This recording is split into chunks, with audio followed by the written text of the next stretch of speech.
What's up, everybody? Welcome back. Welcome back to GameOnia with myself, Bill Tindo, and Joel, the retro lizard himself. And no, we don't call him that because of the way he looks. So, What's going on, man? Oh man, what a fun 2 weeks it's been, man. How the fuck have you been? uh, you know, it's been different, man. Kind of busy, kind of not. At the same time, it's that time of year when my sales really kind of slow down this time of year. Okay. And so like I take on carpentry projects because I have more time and because I've been a carpenter my whole life and I like to build things. So I just like to make sure I stay busy. Right. I really, if I was smart about it, I would take that 2 weeks off every year, but Yeah, more time for masturbation yeah, and scuttlebutts. and scuttlebutts. Scuttlebutts t-shirts coming soon to the website. That's awesome. And dude, the funny thing is, like, Scuttlebutts is closed now since the fire, I guess. So, nobody gonna come after me for IP infringement or anything. No, they can't because it's gone. You own scuttlebutts now. You can copyright it. Oh, Trademark dude! it. Wait, Joel, I'm gonna go buy scuttlebutts.com. Why? You can post that picture of that ex-girlfriend I sent you that looks like fucking Monday morning. Yeah. It's like if Lady Gaga was a female. Yeah. Yeah. It was bad. Anyways, so tell me about New Year's, man. What is this story? Do we want to get into that already? Can we talk about? We're gonna get into that. I promise. Okay. What do you want to talk about? You mentioned Zelda earlier. What's up with Zelda? You got beef? Oh no! So I have controversial opinions about that, and there was one other gaming thing that is like hot news right now that I think we should discuss. Tonight, if even for 5 minutes. Let's talk about it. All right. What's the hot news? The hot news is someone has finally, after 30 plus years, reached the final screen of Tetris. Oh, I seen that. And it's a 13-year-old boy. I seen that. What a little genius. Level 157, and the screen freezes and dies because the cartridge was never meant to be able to go past there. That's crazy. That means Tetris has an ending. Well, technically, yeah, it's a broken screen. Kind of like Pac-Man has a broken screen at the end. Bet I didn't know that. How many levels are in Pac-Man? How far do you got to get on that? You don't know? No, I don't know. So I seen this earlier. Was the kid playing it on Game Boy or was he playing it on Nintendo? Okay, so here's the thing. He plays a Game Boy cartridge, but he plays it on the Retron, so he can play it on his TV. Oh, okay. Smart little kid. Technology today, man. That's crazy. Yeah, how big of an advertisement is that for Hyperkin? Yeah, that's awesome. You can beat Tetris. That kid's going to be the poster boy holding up the Hyperkin now. Pac-Man, 256 levels. Damn. Who's got time for that? Not me. What's up, Daz? What's up, Dan? Darren Gordon Hill. He's a British chap. Known him for years. I've talked about him before. Nice guy. Hello, mate. I got no accent. That's not the right accent. Yeah, well, they say mate in the United Kingdom and Australia. I've never heard him say mate. So I was scrolling through Facebook and I bought fucking two things while I was scrolling. Some dude posted Nintendo 64 skins and not a foreskin, but Nintendo 64 skins for the console. Right. I mean, I'm gonna buy them either way. Right. You call them oil, right? This dude had a pretty badass GoldenEye looking skin. So of course I hunted it Hmm. down real fast, found it on eBay for $15, ordered Right. that. And then while I was searching for that, I typed in GoldenEye N64 skin.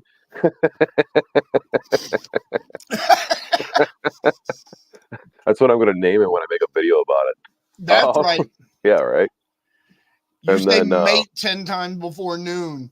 while I was scrolling looking for that, like immediately when I typed in Nintendo 64 GoldenEye skin, one of those, you ever see one of those like diorama shadow box things Yep. that look 3D? Yes. There's a GoldenEye one Really? on Etsy, and it was only $50.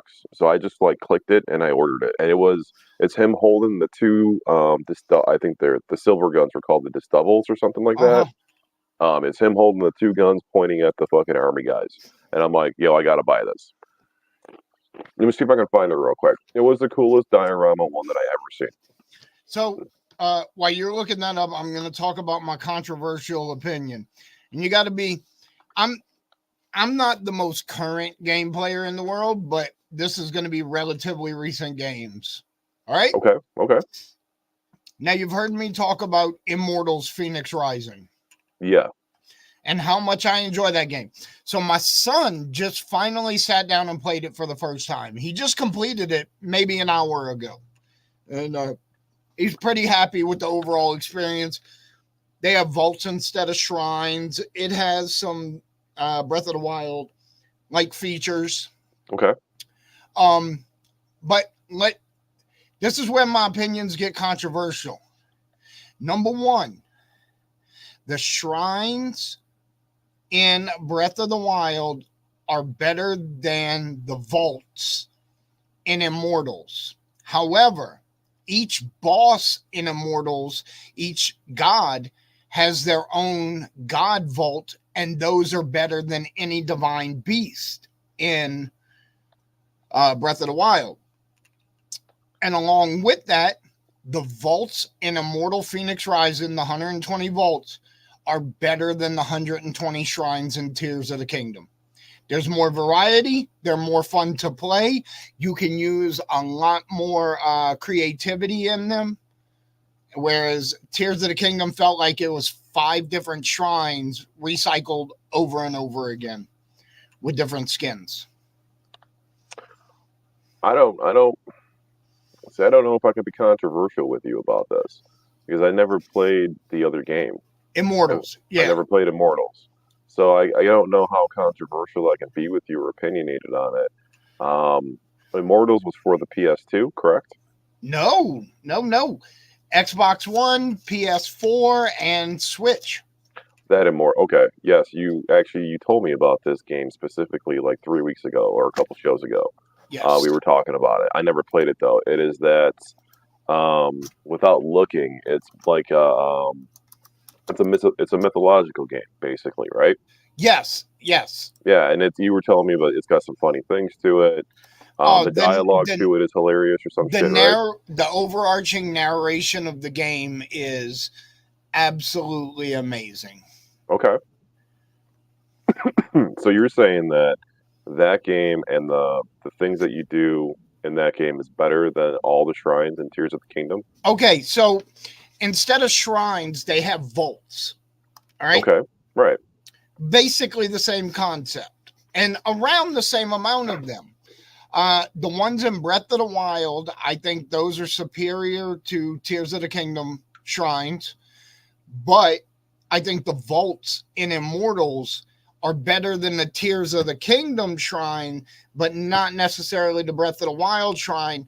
However, the divine beasts that you have to manipulate in Breath of the Wild are nowhere near as good as the God vaults in Immortals.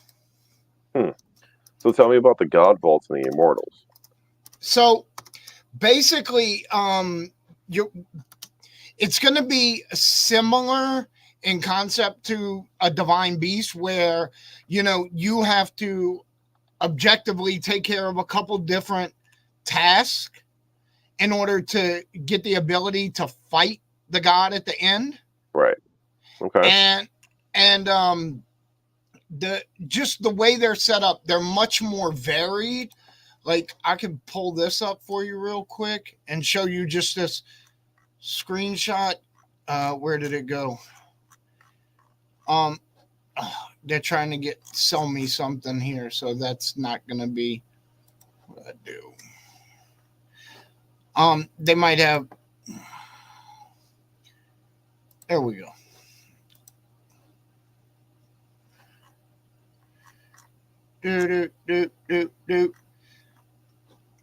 Yeah, just as an example. All right, I'll pop this up on the screen real quick.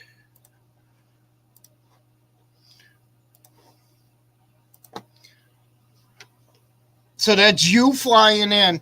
At the end of a regular vault is this chest right here you have to open. Okay. But you're going to go through a bunch of stuff to get there. This looks like it was either War's Den or there he is fighting the Wraith of Odysseus. So like Odysseus is one of the champions you have to defeat in the vault.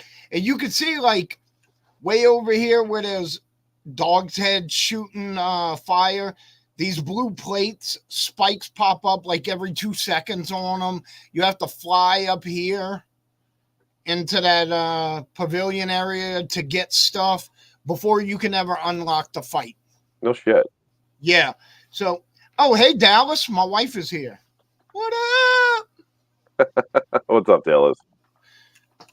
But anyway, yeah, so the vaults for the god vaults for Immortals is way better than the Divine Beast for Breath of the Wild. No shit. Yeah, they're a lot more fun.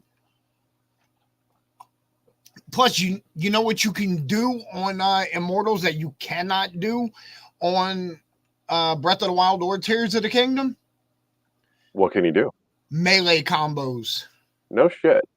Yes, you could build them up. Like I think my record was 167 because I was fighting a big wave of enemies, and you have like a couple second cooldown period where your hits will still count without starting over. So I've gotten them way up there before. Oh, Dallas said hi, Joel. I see you're looking at your screen, but not your chat log screen. Yeah. I was trying to find the diorama thing. Like it's in my email, and then when I click, it wants me to log in, and when I'm trying to log into Etsy, it's not showing up. Yeah, I know exactly what you're talking about. I actually bought one before, and then the guy never sent it. But that was like 3 years ago.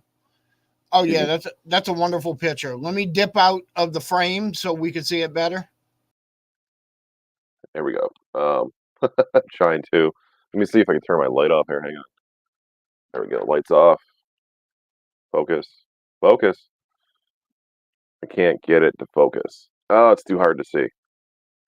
You know, it's not showing up. No, it's not. It's making me mad too. Hey, I'm barely adult, Dallas. But a little bit. Hey, so since my wife is here, Joel, talk about my wild New Year's Eve. Yeah, tell me about your New Year's Eve. All right. Now, first of all, I want to give all credit and all blame to my wife. Okay? Because this shit had nothing to do with me. She's like, hey, she went to, now I told you I went to her company Christmas party without her, right? Right. You told me that. And then you were having a good old time. I did have a good time. I had a good time at her company Christmas party without her because she was working at her other job at the time. And so she went there after I had already gotten home.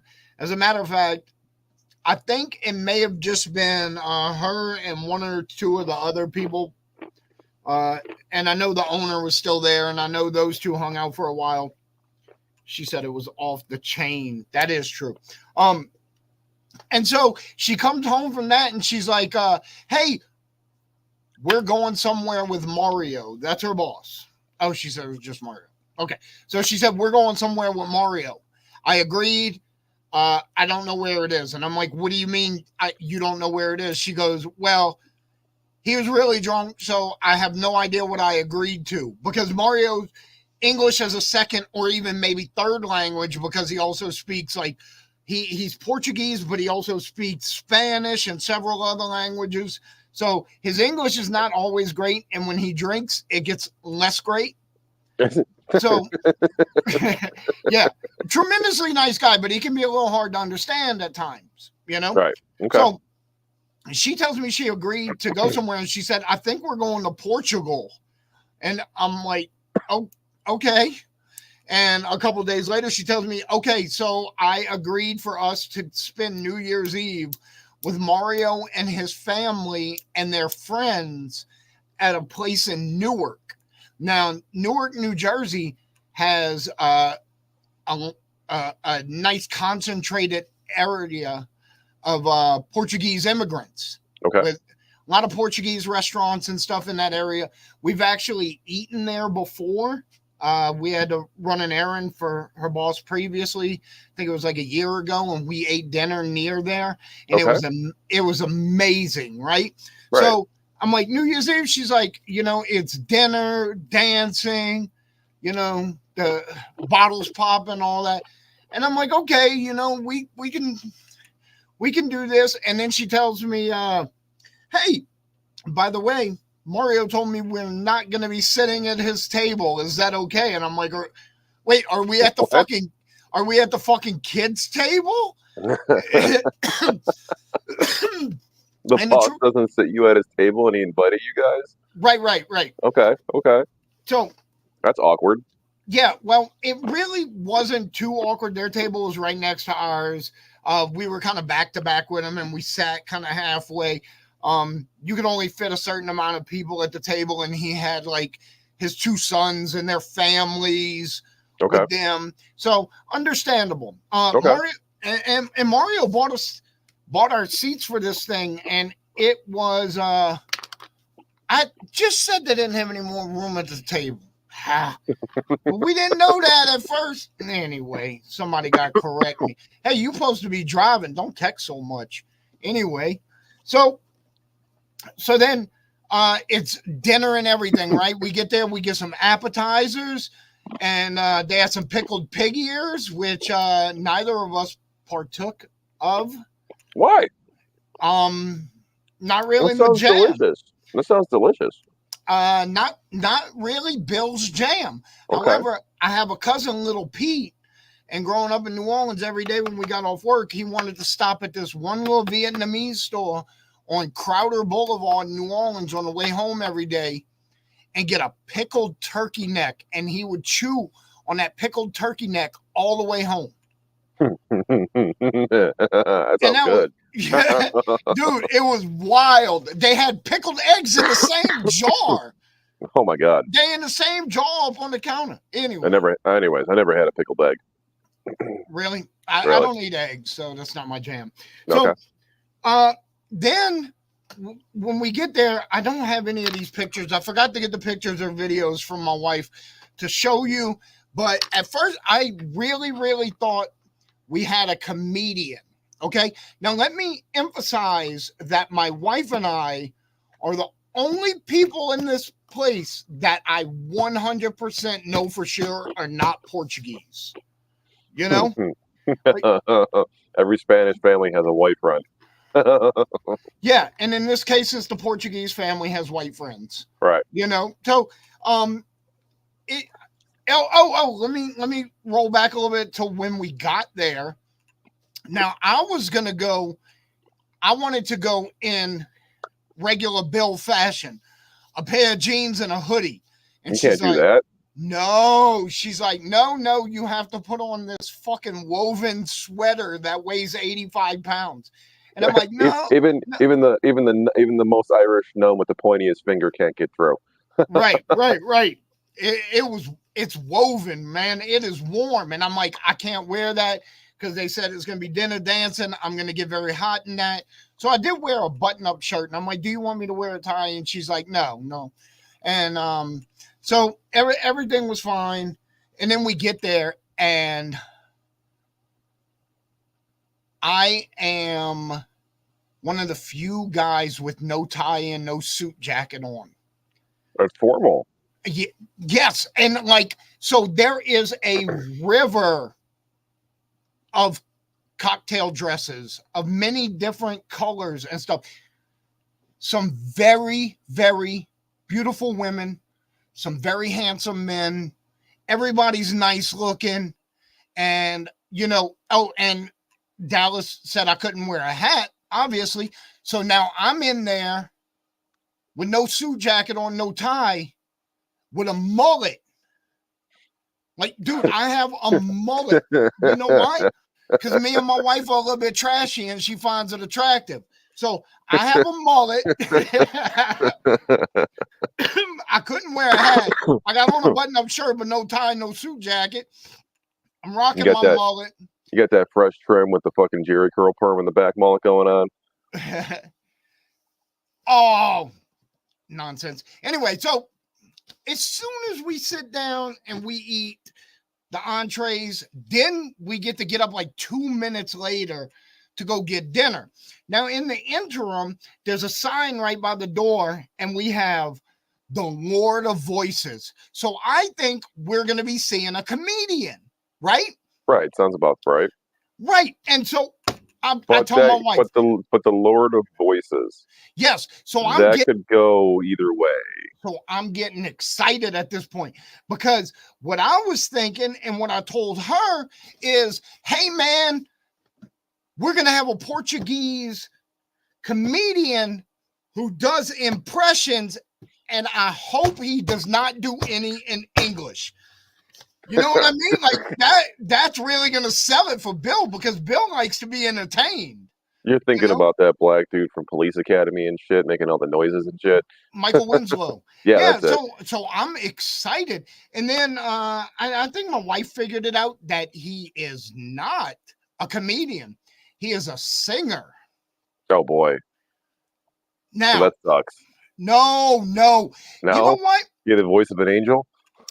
Well, it depends on what voice you're talking about because, again, Lord of the Voices, okay? So when he first comes out, I'm not even going to get into the food right now. They had so much seafood. It's not even funny.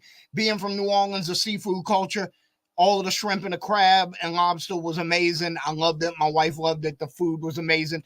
They had a whole pig up on top of the table, roasted, and like you could pull pieces off this pig if you want it. I didn't want it, but you could have, Anyway, dude, the food was mind-blowing. It was so good, and there was so much of it. Okay. And my wife and I are like, we got to keep eating. We got to get Mario's money out of this shit because those tickets wasn't cheap, So we're gorging on seafood, and the Lord of Voices appears. He appears, Joel. There is a skit that we have no idea what's going on the screen because it's all in Portuguese. There's some kind of joke about a golden mustache that we don't understand. And then the guy comes out like he's been sucked out the screen. And he comes, and we get the gist of it. Don't understand. So he starts singing, and the Lord of Voices comes out like the girl from The Ring. yeah, a little bit, but a little more dancey. Okay. A little more dancey. A little bit more hair flowing. Yeah. Well, handsome older gentleman. And it was the Portuguese Sinatra. So the first couple songs were straight up Portuguese crooning songs. I didn't really? know them. Yes, but they were Sinatra, Dean Martin style songs, right. that they really hit that Euro crooner vibe. We just didn't understand the lyrics because neither one of us speak Portuguese. Right. And I'm like, this is not so bad. I don't know what the guy's saying, but he has a lovely voice. And yes, that voice was lovely. Now, this is where, yes, even the ladies in the little skit had mustaches. That is true. I mean, those Portuguese women, they got an upper lip, man. So, some of them do. Some of them do. Some of them got to tickle the backboard. Yep. You can't judge. It's a cultural thing. That's it. Yeah, it's okay. It still makes them sexy. So this is where the Lord of Voices starts to go off the rails. So We get in. He does his couple little crooner songs, and they're very lovely, but we don't understand any of it. And then we start hearing music that we know, poppy music. And I'm like, this guy is going to sing like current day pop songs, but in Portuguese. Tell me he did La Vida Loca. But it was not. It was in English. Seriously? And he had like these melody mixes to where he'd have 2 or 3 pop songs that have come out within the last 20 years ago, mixed together into one 8-minute song. And this is where the Lord of Voices comes in, Joel. This is it. Did he do Taylor Swift? Yes, he did do Taylor Swift. He did. Up. He also did Lady Gaga. Let me tell you. Wait. Hold on a second. Repeat that name. What did you just say? I said Lady Gaga. Lady Gaga? It's Lady Gaga. I know. I like to say Lady Gaga. So, the Lord of Voices, his whole jam is that he sings in the voices of the people that he's using their music of. And really? Sometimes it's pretty decent. I'm not going to lie. There were some decent little hits in there, and he really nailed the voices on some. Okay. Which ones did he nail the voices on? Dallas, who did he nail the voices on? Because he did good. Did he nail the voice of Lady Gaga? Yeah, he did decent on Lady Gaga. I'm not gonna lie. But there's a point when it starts to get real dicey. And I like what Dallas said here. She said, "You mean this is when it gets magical?" When I say dicey, she says magical. Okay. Because yes, it depends on how you look at it. By the way, we are thoroughly entertained by the whole shenanigans of all of this. Okay.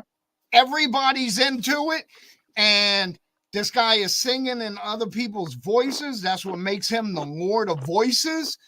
And then he starts hitting strides he should not hit. Okay? Like a Bruce Springsteen kneel slide? Whoa, there's a Springsteen. I'll get to that.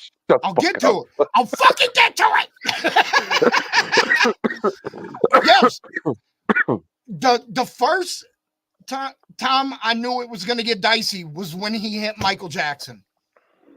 And all right, Lord of Voices has to do MJ. I get it. But what MJ did he do? What kind of like this? Oh my goodness! And did you get any of this on video? My wife got it on video. If she can send it to me, she said she didn't get Michael Jackson. She got some of this on video. She also didn't get Prince because she was talking to her boss's family at the table next to us, to her boss's wife, Anna, who is a lovely woman. She was talking to her. The Prince was worse than the Michael Jackson. And what Prince song did he do? 1999? No. Or New Year's Eve, and he didn't do 99? No, he didn't do 99. Fuck. What Prince song was it? I don't know. It wasn't it was When Doves Cry. Okay. You can't really fuck that up, but also that's a hard voice to imitate. You can if you're trying to imitate Prince's voice, and English is not even your first language. Okay. So there's a disconnect there. Dude, the crowd's eating it up. There's got to be 300 people in this room. And they're having a good time, right? It was a big room. There's over 20 tables with 10 people per table. This is a big room, you know? Okay. And like a wedding venue.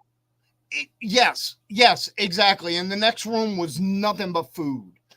Nothing but food.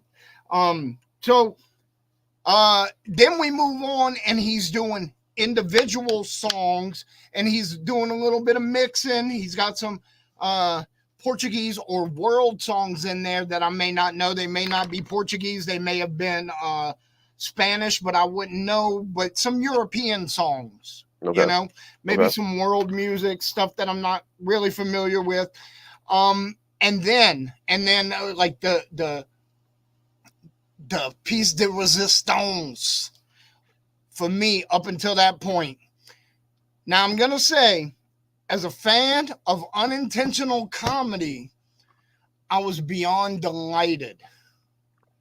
But as a native New Orleanian, I was highly offended. I watched this whole song. You can ask my wife about this one. Like this, Joel, watch my face. You ready? I'm ready.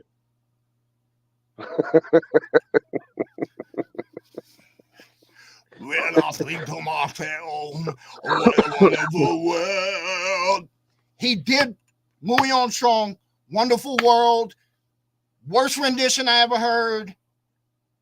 And he tried to sound like Satchmo, man. And like I said, as a fan of unintentional comedy, absolutely amazing.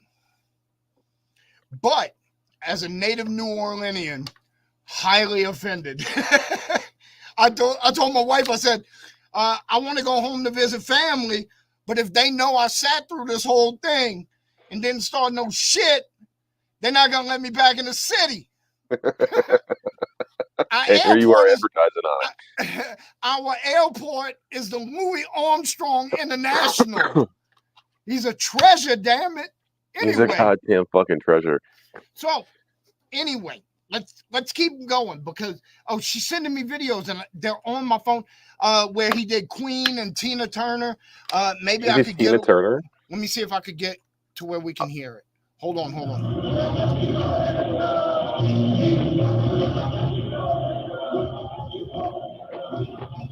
Hard to hear. Yeah, let's try Tina Turner.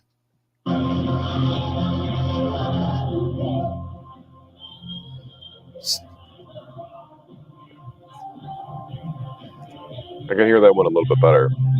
Yeah, a little bit better, but I could definitely hear like it sounds like a girl's voice trying to sing. Yes, and that was him. Yes, that was him. That was his Tina Turner voice singing "Simply the Best." So, anyway, we're gonna keep it pushing, Joel. We're gonna keep on with the story, right? So, so then we do a couple more songs. We get a couple more, maybe a little bit of Tina Turner, a little bit of Queen or whatever. A lot of modern pop kind of mixed together. Okay. And then we get to the grand finale of his whole performance. What's the grand finale? Oh, you're hesitating. I'm hesitating because it's so good. I just want to draw drama for this moment. Joel, listen to me when I tell you this. Again, as a fan of unintentional comedy, it is one of the highlights of my entire fucking existence when this dude did We Are the World and did every single fucking individual voice. Shut the fuck up. He did everybody's voice? Yep. People dying. That was the Bruce Springsteen. Tell me your wife recorded that one. No, I don't think we got that one. Dallas, did we get We Are the World? The best one with all the voices that you couldn't get it. God. Dude, every single person on that, even like Dionne Warwick, every female, every male, he did every single part to them. That's hard. And check this out. And as this is going on, I'm not going to point fingers, but it was not me or my wife, but there were definitely this going on in the crowd. You ready? I'm ready.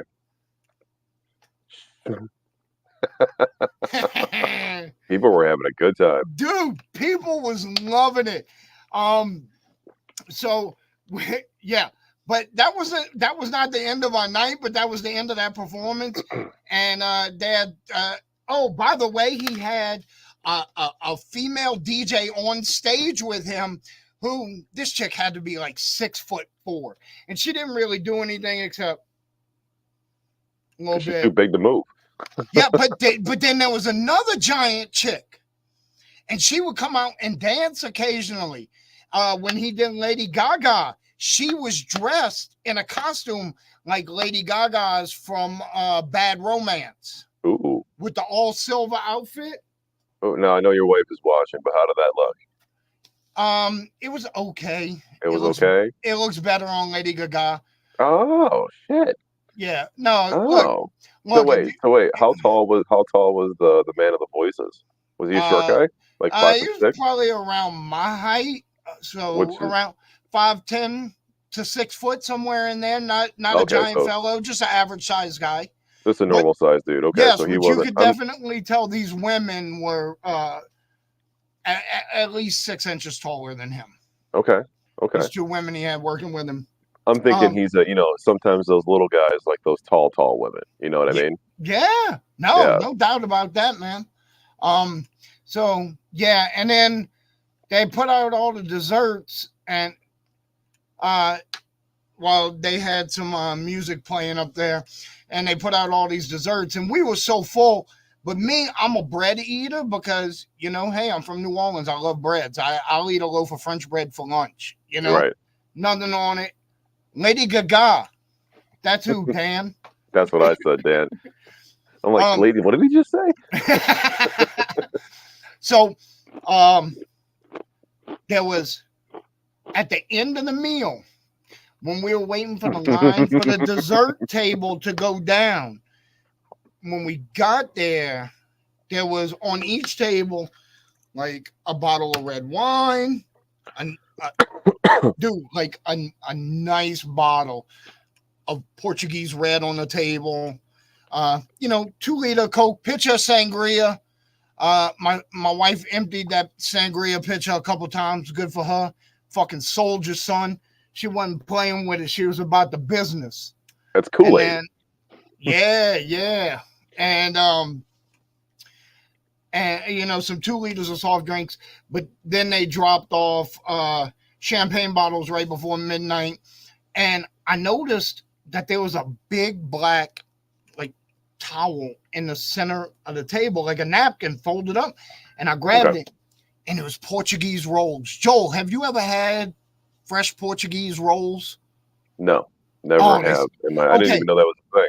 So let me tell you about a Portuguese roll. Now, if you're from New Orleans and you have po' boy bread, or you have a good loaf of French bread, a Portuguese roll is similar because it has a nice crispy crunch to the crust on the outside without being dry on the inside. It's very moist and that's a good roll. almost like a light cake texture on the inside. That's a good roll, man. So then I spent the next 20 minutes wrapping up this thing and smuggling it off the table and into my wife's purse to take them rolls home with me. I was stealing bread, dude. I was stealing free bread because I'm like, I'm not leaving here without them fucking rolls, dude. It ain't gonna fucking happen. I like bread way too much. My wife's like, where the fuck did all these rolls come from? Bill went to Red Lobster. Tell me you never had a Red Lobster roll. Oh, Cheddar Bay biscuits. I went in there with a $100 gift card before and tried to buy all just Cheddar Bay biscuits with it. I ain't eating shit from Red Lobster, but I'll eat them fucking biscuits like nobody's business. So yeah, it was. Oh, and I tried to have somebody on here. I met a dude there. He was wearing like a Gucci button-up shirt, short sleeve. Okay. And he looked like one of my people, Okay. So what happened to the guest? You're supposed to have a guest. He didn't hit me back today. I talked to him yesterday. He ditched you. Yeah, well, maybe he's busy or something. I don't know. But he was there with me, and he could have corroborated all of this. And I actually met him because I was very hot. I walked outside for a minute. I see a guy in a Gucci button-up shirt in a big vape cloud. And I'm like, this is my people right here. I'm going to talk to this guy. And so he's actually on Whatnot. So we talked about Whatnot for a little bit. His name is Muscles Marinara.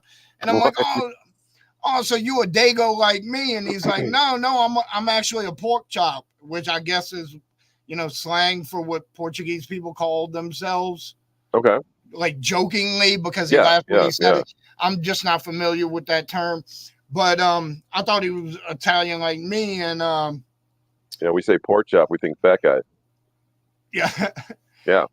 So he's He's like, no, Muscles Marinara is a name I took off of Sopranos, and when I sell on whatnot, I use it like a character, and I'm like, hey, you should buy this fucking thing.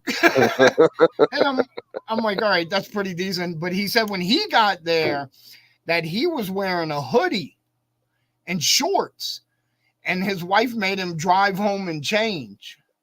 Well, yeah, it's a formal fucking thing. I can't believe you showed up thinking that it wasn't going to be formal. Well, You're going to a fancy party.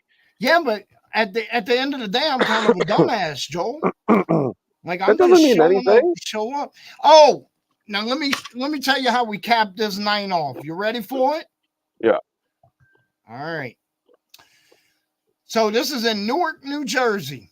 It's an hour and 20-minute drive from my house. So You spent the night, right? no, You drove home. yeah, because Holy shit. because again, Bill's not really a drinker. So Okay. you know, my wife knows, like, we go to something like that. She drove there. I'm going to drive home. You go ahead and have a good time. You drink as much as you want. You know? Got you. I got you. No problem. We got Right. this. This is our dynamic, you know? Yeah. Like my wife is responsible all the time, but when we go to a function, if she wants to get down, she can get down because I'm going to drive us home because I don't get down like that, you know? I got you. Yeah, I do that. Good teamwork. So, this is where the teamwork doesn't go so good. So, hour and 20 minutes, 30-ish. I tell her, set the GPS. My phone's on like 5%. I'm like, set the GPS on your phone. Throw it right here in front of the shifter so I can see it. And she's like, okay, I got it. And then we driving for an hour and a half.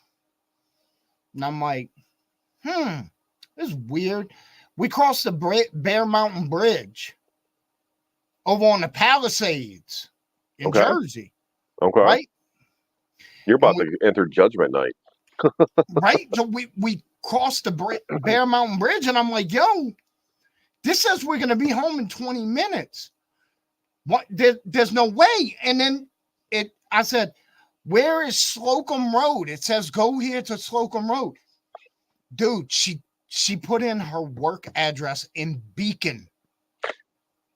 So then it was an hour and 20 minutes from there to get home. Oh man, you didn't check the GPS after she typed it in? I didn't, and that's now my you got mistake. Now you got it. I blame her for letting me trust her, but we left there at like 12:15.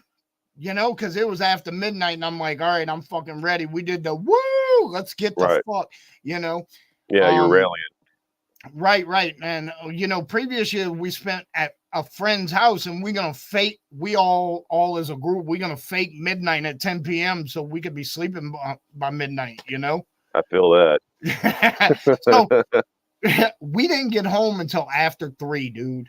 Damn, dude. Yeah, we didn't get home until after 3. And let me tell you something. Ladies be talking shit because you know that song, one margarita, I'm gonna give you some head. Yeah. 2 margaritas, I'm gonna spread over my legs. She was 3 margaritas and I was asleep in the car. She was 3 pitchers of sangria and she got and I'm a, and she slept all the way there and she went straight to bed when we got home. She was like, 3 sangrias, I'm gonna pass out on the couch. No, I was saying on that part because I was actually gonna make a joke that she was drunk and she tried to strip to Another One Bites the Dust by Queen. But she was biting the dust on the pillow. Nah, she really just slept, and then when we got home, she went up to bed and went straight to sleep. I was probably like my wife. Only like 5 minutes behind her. Yeah, you know? except my wife wouldn't be talking shit about I'm gonna do this, I'm gonna do that. My wife was like, I'm going to fucking bed. Yeah, well, she'd be straight up with me. She's like, I'm going to sleep in the car. Here's the thing: the shit talking. I'm gonna do this. I'm gonna do that. It was in a very short amount of time because every woman hits that sweet spot when they've been drinking. Right. Between I'm ready to rock and I'm ready to pass the fuck out. You know. It's a very short window. Right. It's a very small window. It's And you're like, we gotta go. no, We gotta man, go like, now.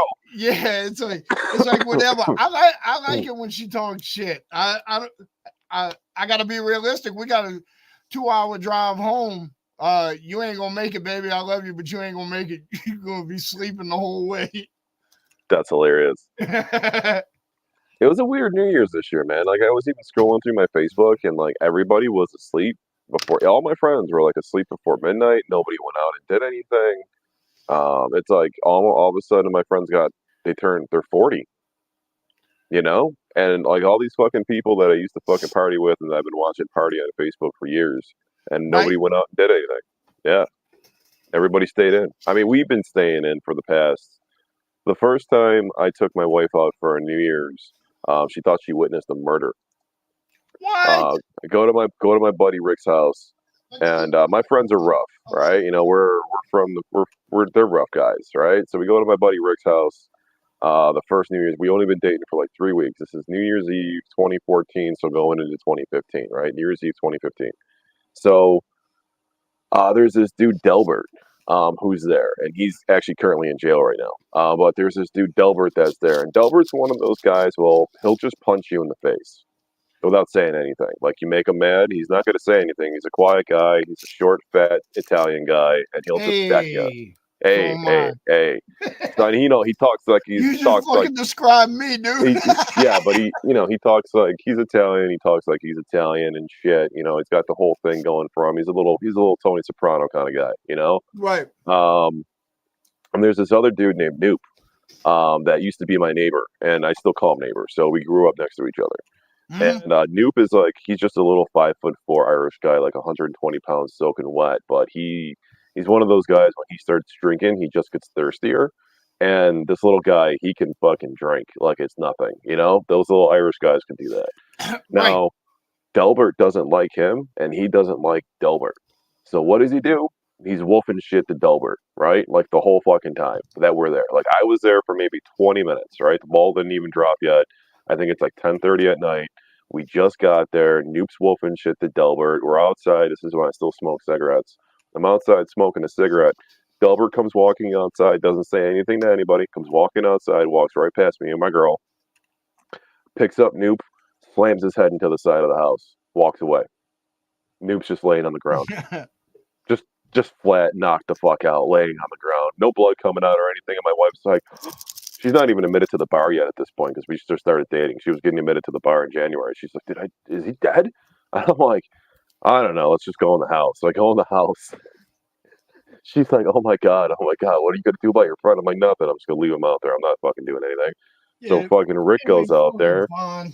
Rick goes out there, and my buddy Kenny and Rick come back in their house. Like, yo, you got to take Noop home. I'm like, I just fucking got here. I'm like, I'm not fucking taking this motherfucker home. I'm like, and then they all talk me into it. And I'm like, yo, if I'm taking him home, I'm like, you're coming with me and you're coming with me and we're going to a fucking bar. I'm like, I'm not fucking doing fucking New Year's Eve and fucking singing fucking, Happy New Year in my car at this point. I was like 28 years old when this happened. I'm Right. like, motherfucker.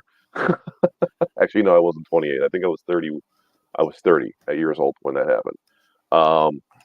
So yeah, that was my wife's first New Year's Eve with me, us together, witnessing my friend getting his head slammed into the side of the house and laying on the ground, and then I'm responsible to take him home.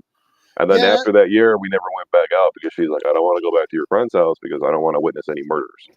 I'm like, all right. So we just stay in now and we watch fucking Lord of the Rings with the kids. Oh, that's a pretty good plan. My stepson has watched Lord of the Rings, and this is more recent, whereas my family has been, my children have been heavily invested in it since they were little because I read Lord of the Rings several times, starting in like 8th grade. Right.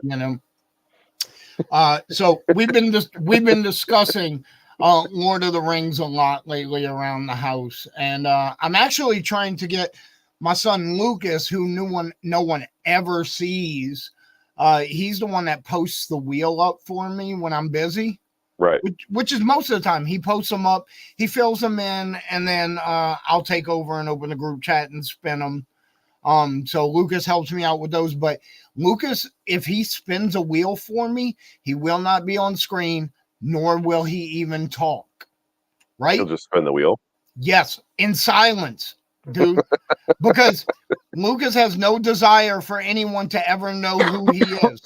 But here's the fucking thing, Joel. You know how I said I have sock YouTube channels? Yeah. So Still fucks me up. Yeah, I'm trying to convince Lucas to do videos for me, and I think I have him agreed to it, to where he is going to wear a mask so that we can make these videos. Because the thing about Lucas is I got a perfect name for him, man. The Lord of Lore.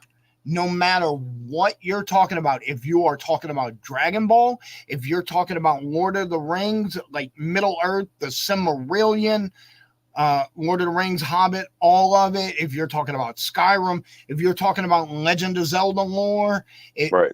No matter what lore you're talking about, he knows everything about it because he is obsessed with lore. Okay. And I'm like, dude, like, he's really good at explaining the stuff too. I'm like, I need to record you.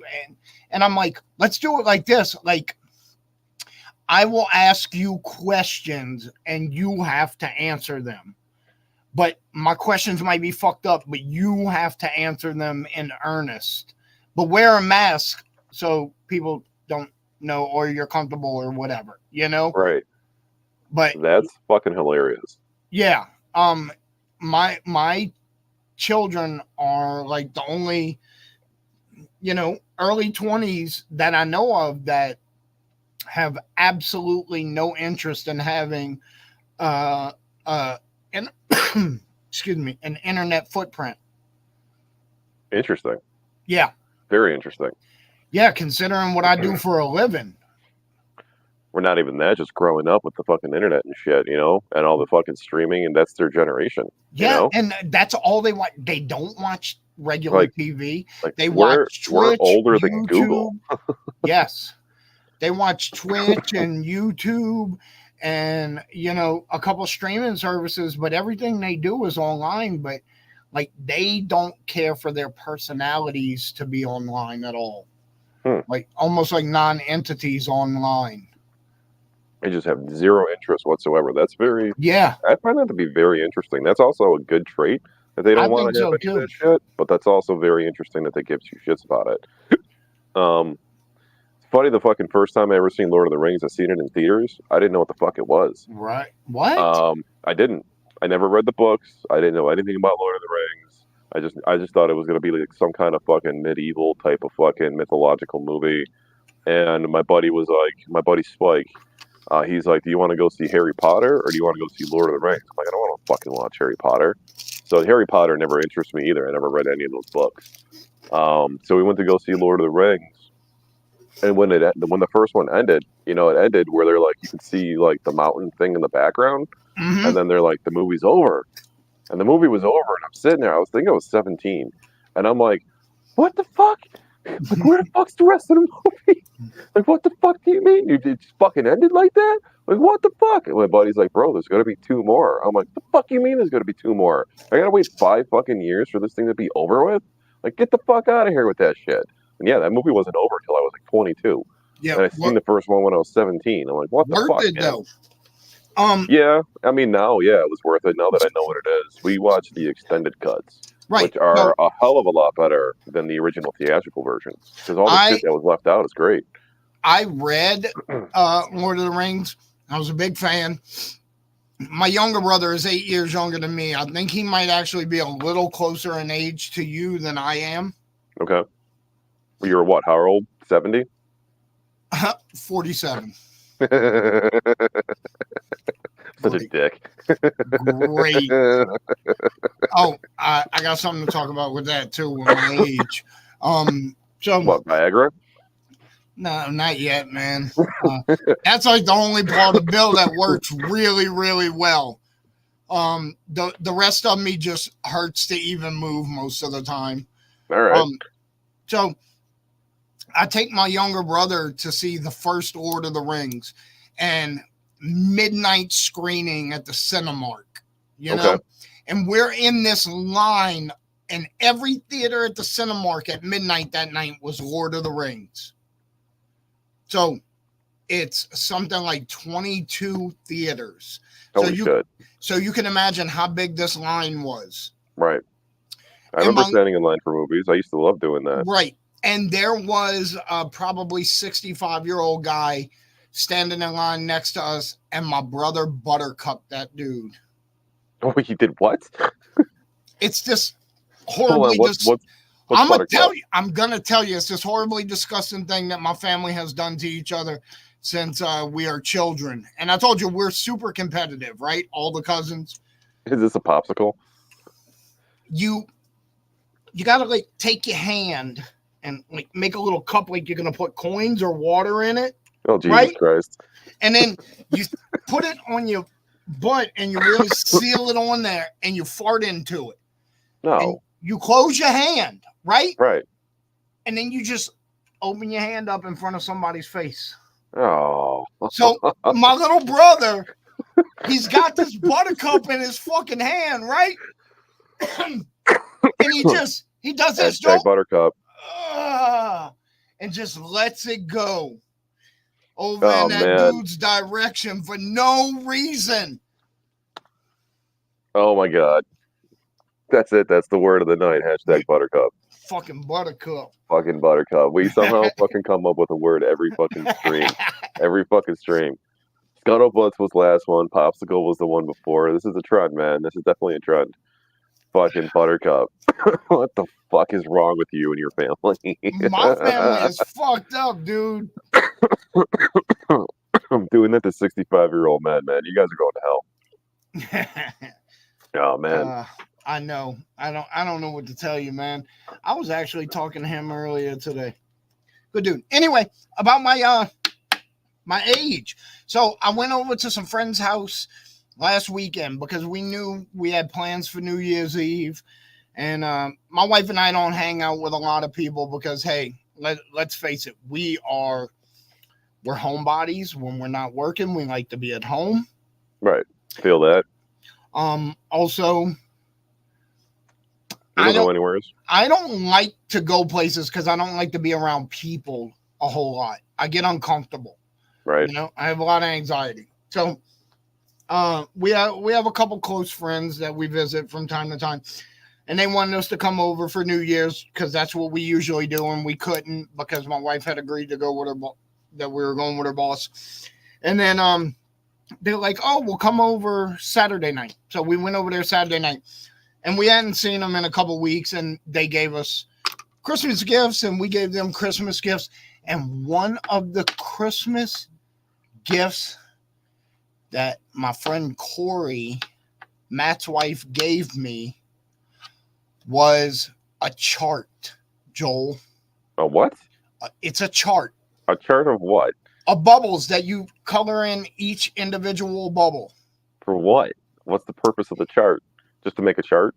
To make the most out of your life, because there is one bubble per week from birth until the end of your 88th year. Why is it got to be 88?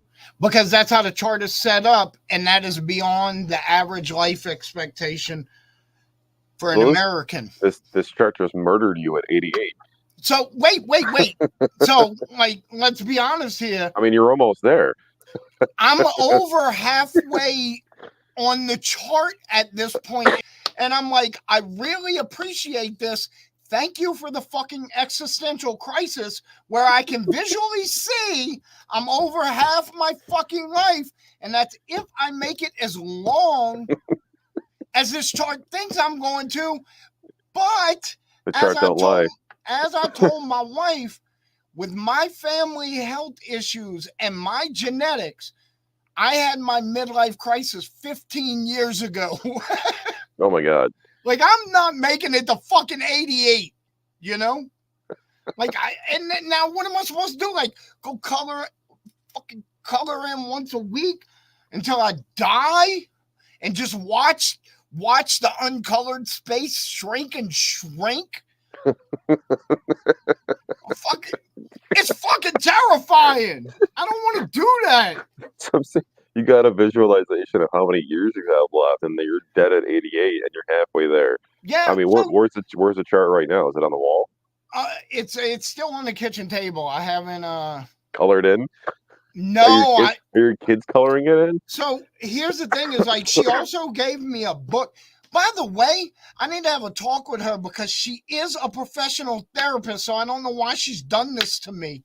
Because she also gave me a book on the philosophy of time management, right? Because therapists know how to fuck with your head. Oh, hey, Brandy's here. What's Brandy? up, Brandy?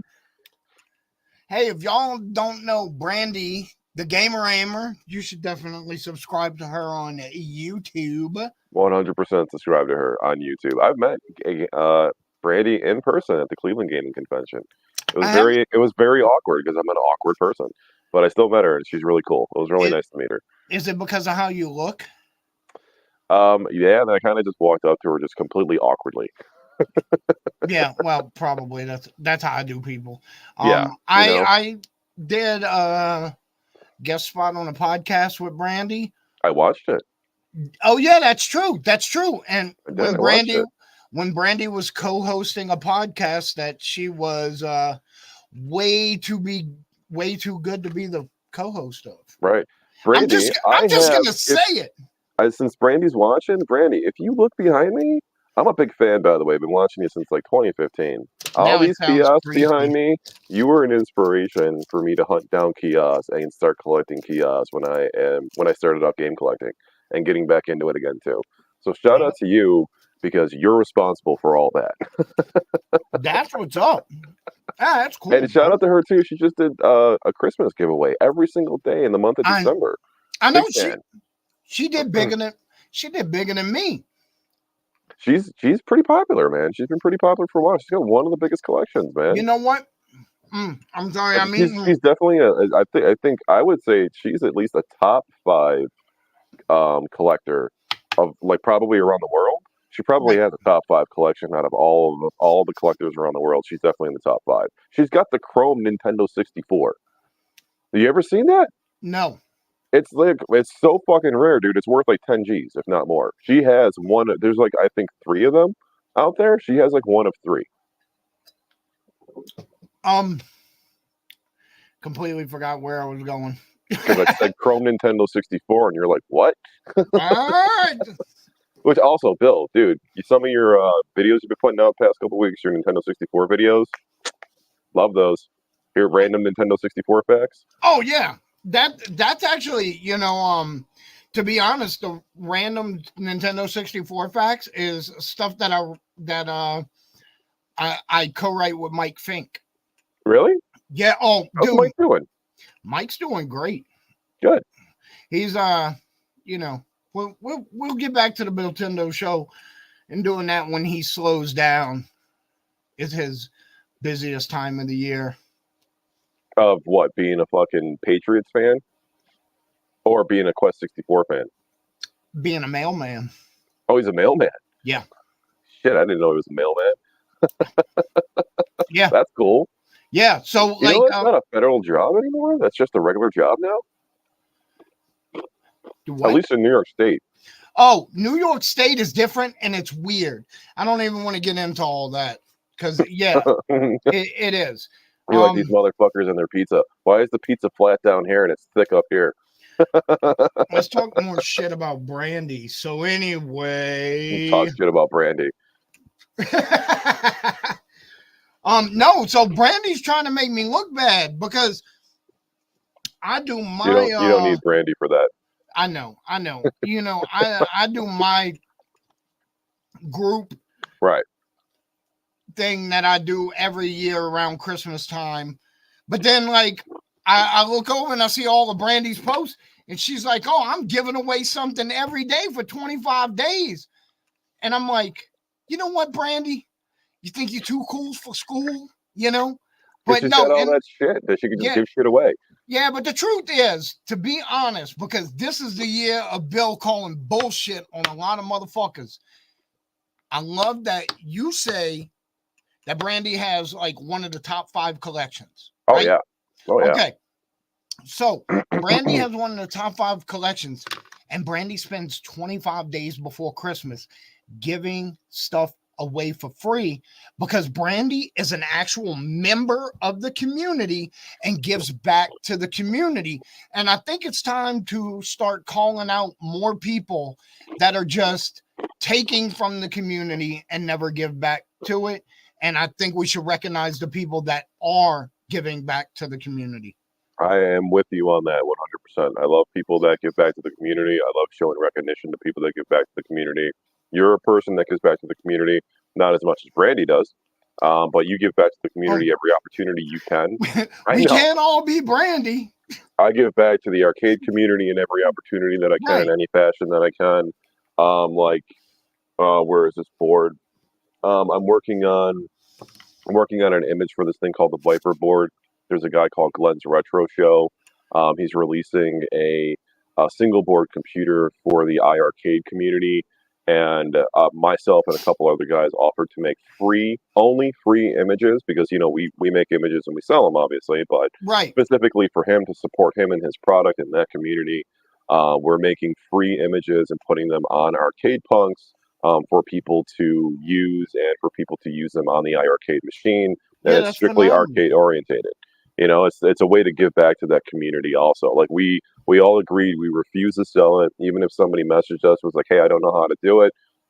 Here's a video on how to do it, man. You got to do it through the video. We're not selling these images at all, type of thing. So you got to give back to the community in every way you can, between giveaways, doing stuff for free, putting things out there. You really have to give back to a community that helps support you too for your business. And absolutely, you do that. Brandy does that.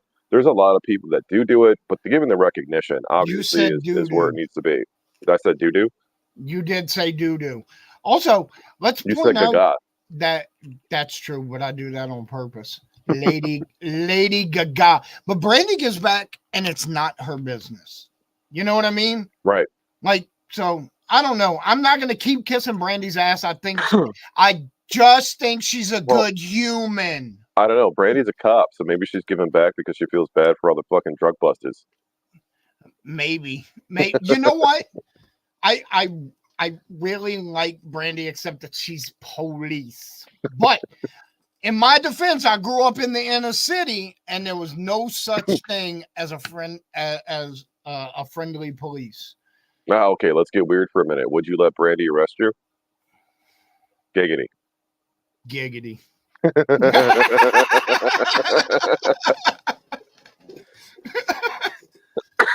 would only let Brandy arrest me if I did something fucked up.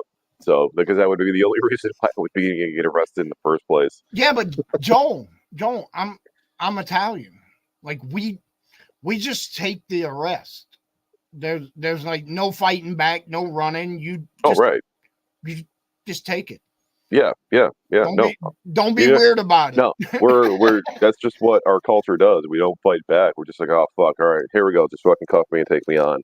There's no reason to fight back. And then white people don't know how to shut the fuck up. They just spill the beans. Right. They tell the life story, man. They don't shut up. In my culture, that's exactly what you do, is you just take your handcuffs and you shut the fuck up. Right. You don't know nothing about nothing, but you don't embarrass yourself by trying to run. No. Like, you're already right here. They got to get you. Yeah. The dumbest thing in the world. Like, they know your name. They have your information. They probably have your wallet in their hand. Why are you going to run? Where are you going? Where are you going? Where you going, buddy? Exactly. Where are you going? You got to fucking run. You got to run 4 feet, and they're going to tase you, and you're going to hit the ground. Dude, I'm not running anywhere. I'm 47 years old. I've done all the running I'm ever going to do in my life already. Well, in all fairness, we're not getting arrested anytime soon, so we don't need to worry about running at all. Well, that's true. Yeah, but I agree with you. I'm not running. Even my kids are like, "Daddy, run!" And I'm like, "I will walk fast." The closest I ever come to running is every once in a while, my wife will bang on the kitchen window because I'm in the backyard with the dogs, and I'll start running towards the house, but all I have to do is like run 2 or 3 steps, and then they see that and start taking off as fast as they can for the house. So it's just kind of playing around, but I'm actually not running. I just take 2 or 3 steps like I'm running. Right. I do that sometimes, but no, in general, I don't have any reason to run. Maybe if a bear was chasing me, maybe, you know. Yeah, Beth is right. If you see me running, you should also be running. Everybody, if you see Bill running, everybody should be fucking running. Speaking of bears, I just fucking watched Cocaine Bear the other day for the first time. You ever see that? Not, I know, but I know what it is. Highly recommend it. It was ridiculous. It was just, the movie's only like an hour and a half long, and it was absolutely ridiculous, and it was hilarious. And the opening scene was fucking funny as fuck. Definitely highly recommend to watch it on Amazon. It's free. So, quick question for Brandy, if she's still here and hasn't gotten offended by us. Are you more like live PD cops type officer or super troopers? If you had to categorize yourself as one of those, which would it be? That's a big gap. It's a really big gap. Fucking Brandy's got liter of colas in her car and shit. She didn't answer. She's just laughing. It's a very wide gap between those two. Oh boy, Joel. What else is on the agenda for tonight? We talked about your story, your New Year's Eve. We talked about your Legend of Zelda controversy. We talked about Tetris. I still can't get over that Tetris thing. That's so cool. That's awesome. That's cool that a 13-year-old boy did, and not like an 83-year-old man. Oh, do you know what his quote was when he finished Tetris? No, what was it? I can't feel my fingers. God, I wonder how many hours it took him. 20 hours a week is what he plays. And he was actually able to save the game probably too on the Hyperkin. I mean, like, how did I gotta wonder how he got all the way up to that level, not in one shot. Like, was he just pausing it? There's no save feature on Tetris for Game Boy. No, there's not. So wait, he was playing 20 hours. He was playing 20 hours a week. He plays 20 hours of Tetris a week. Wow. For something like the last 5 years, his mom said. What do you do once you get to the end? Like, you got to move on to a new game. Do you, or do you just wave that over everybody's head for the rest of your fucking life like you Billy Mitchell? I would wave it over everybody's head for the rest of their fucking life, and I probably would never play it ever again. Like, all right, I got to the end. This is all that it does. I did it. I'm the only kid in the world that has ever done it. That's all right. right. I'm moving on to another game. Like, what's he moving on to? Fucking Double Dragon? Right. Puyo, son. There you go. All right. He's rocking out on GoldenEye. He's gonna start speed running through it.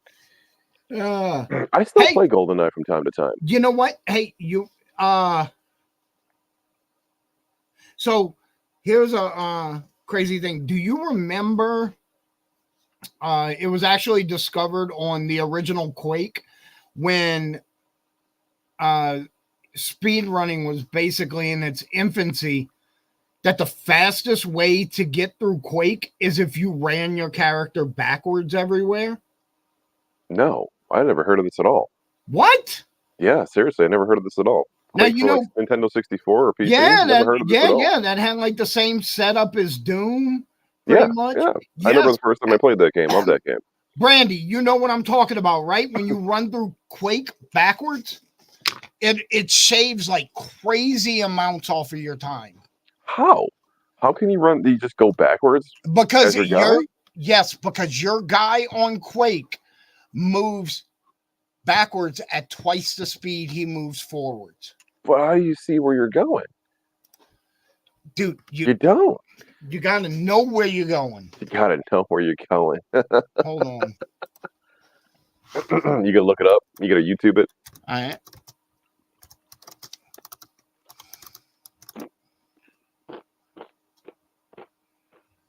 I don't know if that. I don't know if you can speed run quick. That would be really hard, especially that one demon devil looking boss that's on like the third level. I loved that game the first time I played it, man. I rented that from Blockbuster back in the day when I had a 64. I was like 12 years old the first time I played that. That was a great game. I played it a few years ago too. It's still a good game to go back and play.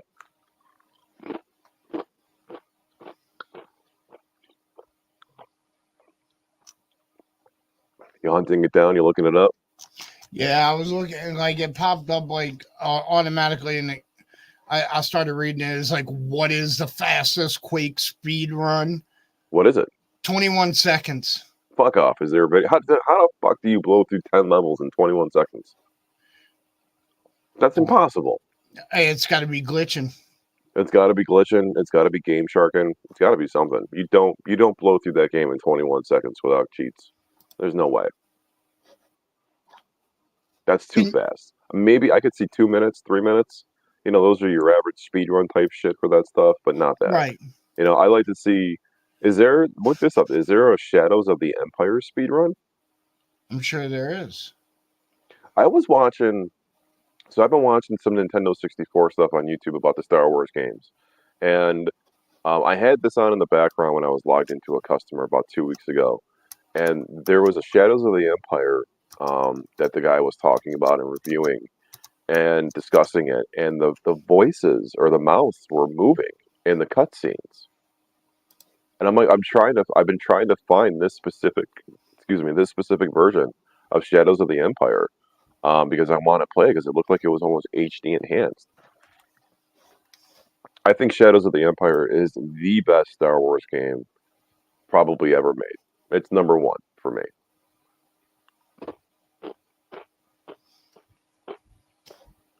You got thoughts on that? What's that? You didn't even listen to anything that I said. Yeah. Eyes up here, buddy. Okay, I'm gonna stop fucking with that. All right. Stop fucking with that. I just had this whole conversation by myself about Shadows of the Empire. You didn't hear a single fucking Shadows word. of the Empire, the most underrated game on Nintendo 64. So, you know, I think it's the number one Star Wars game ever made. It might be. Now that's very divisive. You say that, Joel, because motherfuckers love Knights of the Old Republic. I'm saying over Knights of the Old Republic. I'm saying over Rebel Strike or Rebel Assaults, X-Wing versus TIE Fighter, all of those GOG games. Yeah. All of it. Battlefront 1, Battlefront 2, the old school one, Jedi Survivor, and all that other shit. Right. Star Wars Shadows of the Empire, number one game. Number one. Number 2, 3, and 4 can be highly debated on however you want. You can throw Knights of the Old Republic up there. You can throw Pod Racer up there if you want. You can throw Battlefront up there. Battlefront's definitely a top 3 game for Star Wars. But, you know, I think Shadows of the Empire, it is the Star Wars game. It puts Star Wars games back on the map. We wouldn't have more Star Wars games if it wasn't for that game. So we wouldn't. Console games, that is. Let me tell you why I think Shadows of the Empire is so highly underrated. Because it was not a launch title for Nintendo 64, but it was very close. It was a huge title for the Nintendo 64. Right, though. But it wasn't a launch title. No, it wasn't. It was very close. So it was very, very early on in the N64. Mm-hmm. Had it come out in the later years, it would have been much more refined.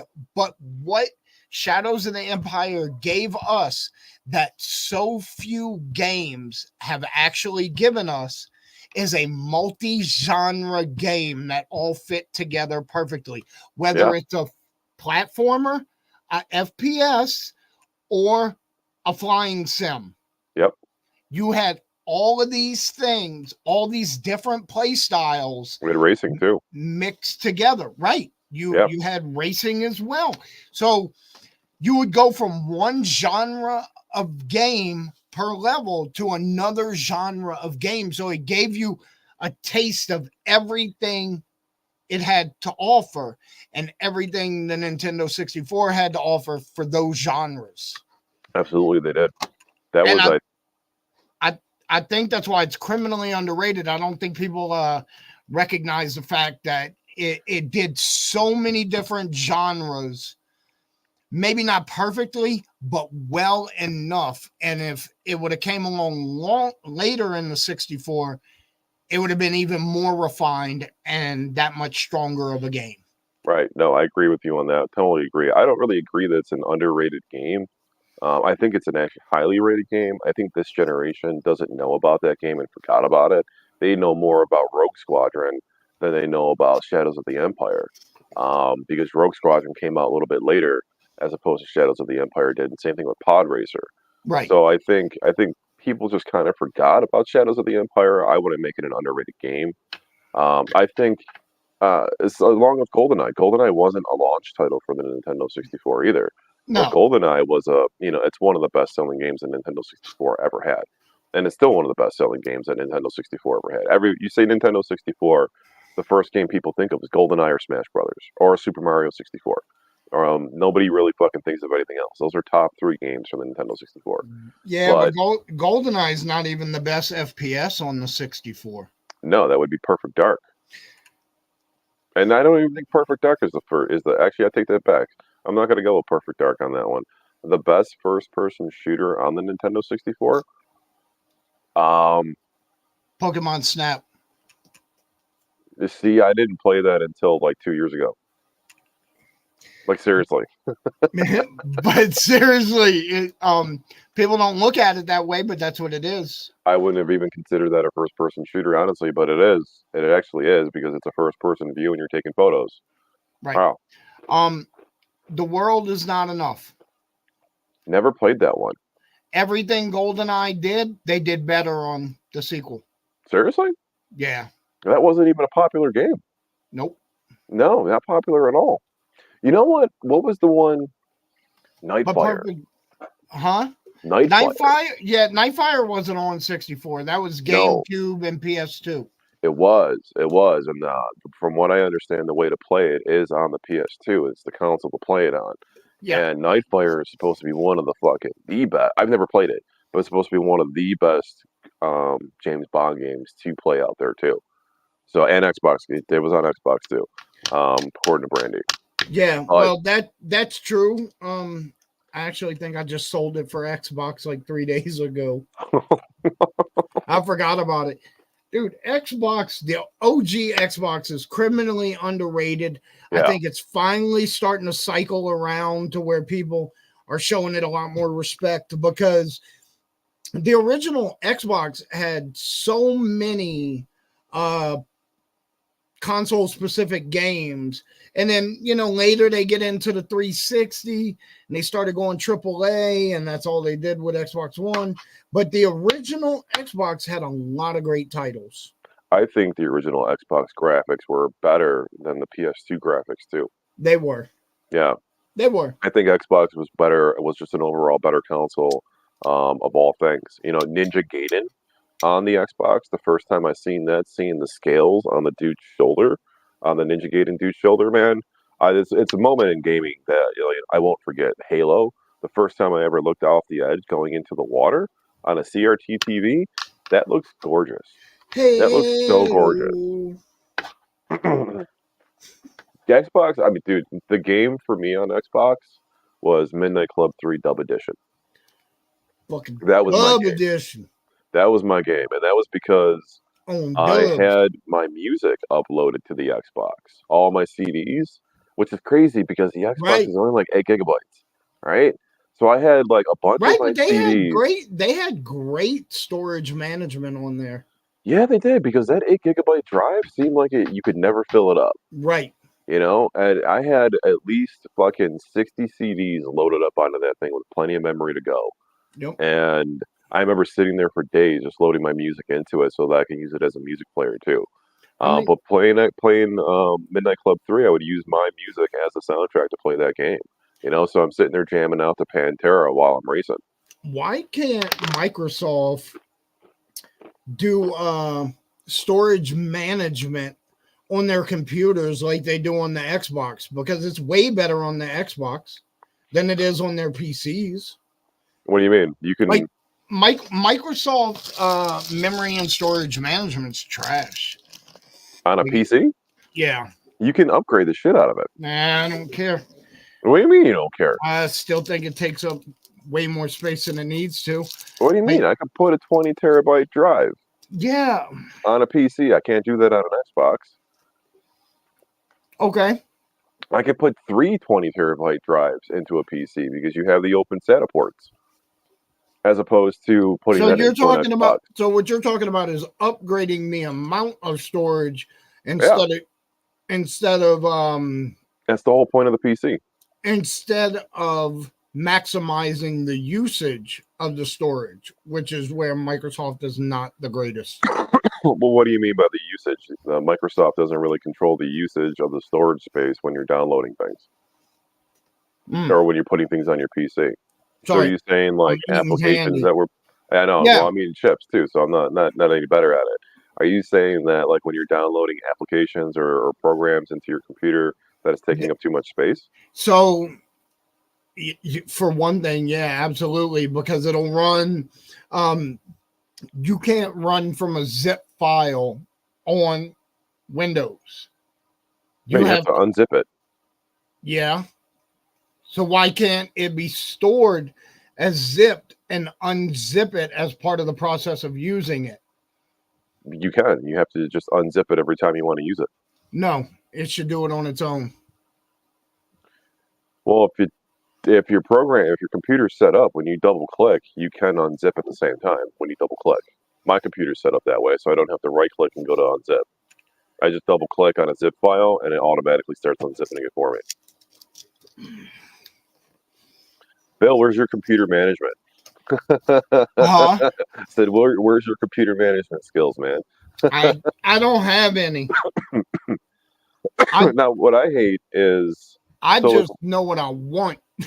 so what I hate is when I'm using like Adobe or Fusion 360. Happens more or less with Adobe than anything else. As I'm putting a graphic together or designing something in Adobe, it takes up a lot of space. Like you have to use high resolution photos, and high resolution photos sometimes are almost 1 gigabyte on their own. And when you're using 5 different high resolution photos to combine into one photo on Adobe, when you're designing something, you just created a photo that's almost 5 gigabytes, and then you have to save it into your storage so that you can use it again later. So Mhm. I have external store. I have so many external storage devices, man. I think I've got 5 8 gigabyte external storage devices, and they're probably almost all full of shit. So it's like it's. I don't think it's the applications. I think it's what you're using with the application and how you're doing it is what's killing the storage on the machines. I've given up on storage, so now anything I want to save, I just write down on a post-it and I hand it to my son and he puts that in a notebook and then he gives me the post-it back later. What the fuck? It's not how you save things on a computer. I'm pretty sure that's how you do it. What's up, No, LaShawn? that's not how you do it. What's up, LaShawn? That is not how you do it at all, man. Joel, So let's like my PC next to me, the one that I'm on right now, uh-huh. I got 40 terabytes of storage inside it. It's my gaming PC, so I got a 20 terabyte drive inside it full of games. And then because it's my gaming PC, that's what I use the game on. And then I got an extra 20 terabytes of storage just so that I can work with stuff because it's also my work computer too. It's my main rig when I'm down here working on stuff, which I don't do as often as I do on my laptop upstairs. Yeah, my computer stays in the basement. I haven't turned on my laptop in a year. I started tinkering around with your design for your head to head.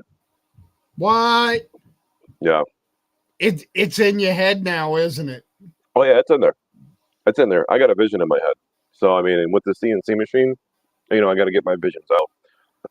But when I'm working on one design, I get, I guess you could say I get fatigued when I'm working on something and it's not coming out the way that I want. It's like writing a book. You get writer's block. Right. I get design block when I'm designing things. Like some days it'll flow and I can just design all day long. Some days I'm Right. like, I'm just not feeling it and I can't design. So when I'm feeling it, I got to go with it.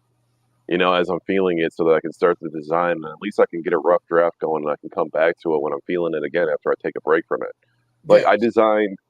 the M82 kiosk that I want to make, I designed that 4 times over already, Yeah. and I deleted them all because I didn't like them. I'm like, I got to do it a different way. So, LaShawn's right. You know what Grand Theft Auto 6 is going to be? What, 135 fucking gigabytes? You know what I mean? That's just to fucking have it on your fucking PlayStation just to play it. That's not including any of the updates that's going to come out for it for the next 10 years. For a while, Grand Theft Auto 6 is going to take over a PlayStation. The whole memory is going to be the PlayStation. Well, yeah. That's it. It's going to be Grand Theft Auto 6. Yeah, and if you buy the disc, there's going to be nothing on it because PlayStation disc, as far as the PS4 is concerned, most of them didn't really have anything on the disc except the key to unlock and download the game. Right. That's all that you're buying these days. That's all the disc is just the key. Yep. Yeah, it's not the actual game on it. It's just the key. I mean, but that's also if you can get the disc when it comes out. It's 2024. Brandy just posted a picture earlier from Best Buy that they're almost out of all their fucking physical content. And the digital age is coming upon us. Damn it, Brandy, I saw that. Let me tell you something. Brandy!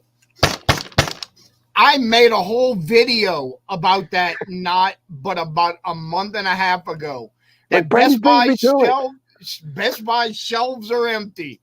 And now, like, I had, my YouTube channel sucks on viewers. We get okay. I like all the viewers I have. I appreciate everybody for subscribing, but my numbers are not big. Brandy's numbers are big. So Brandy I got 2,400 subs. Sent a similar video to me, and she's gonna get 80,000 views on it. And Brandy, subscribe to my channel. Go subscribe to Retro Lizard's YouTube channel. You'll like all my arcade stuff. Brandy's not even subscribed to my channel, dude. She told me she would never subscribe because she doesn't like my content. That's okay. Well, she'll like my arcade content. So go sub to my stuff and go watch all the arcade stuff, man. Brandy, I build arcades for a living. That's what I do. Retro Lizard's Custom Arcades and Bill Tendo. He sells video games. So. Oh, Brandy, I don't know if you actually subscribe to me or not. I'm just messing with you. I'm pretty sure you are, but I don't know. I have breaking balls. Yeah, I'm just breaking balls. Forget about it. Forget about it. Breaking balls over here. What the fuck? Yeah. So, Bill, what's your top 3 Nintendo 64 games? That's a good question. Be controversial if you need to. Nah, it's not really controversial. I'm gonna Bomberman 64, Puyo Puyo. Nah, I mean, Blast Corps. Puyo Puyo-san is my favorite Japanese game. Thank you, Brandy. Okay. And American games, I'm really middle of the fucking road, dude. So I'm gonna tell you how it is. Doesn't matter, American or not. What's your top 3 N64 games? Doesn't matter Japanese or not. Ocarina, Majora's Mask, and Banjo-Kazooie. Oh, you went 2 Zeldas and a banjo? Yeah. Damn. Maybe the 2 best Zeldas, period. That doesn't even touch my list. Nah. No. Well, you know what? I'm not a huge I'm a Zelda fan. Bill for nothing. I'm a Zelda fan, but I'm not a huge Zelda fan. Like, I'm a Zelda fan, but I'm a huge Tears of the Kingdom fan because that game brought me back to the series. It really did. But I'm not a huge Zelda fan. So it's like Zelda games don't make my top list when I'm talking about gaming and I'm talking about gaming systems. Now, I think Tears of the Kingdom should have probably got Game of the Year this year. Or either that or Spider-Man. I don't think Baldur's Gate should have got Game of the Year, but I never played Baldur's Gate. I have no intentions to. Wait. Back up for a second. Did you say you played Spider-Man? Spider-Man 2, I beat it. Wow. One of like 4 games I beat this year. You know who thinks Spider-Man should have got Game of the Year? Who? Mike? People that only played Spider-Man. Fuck you.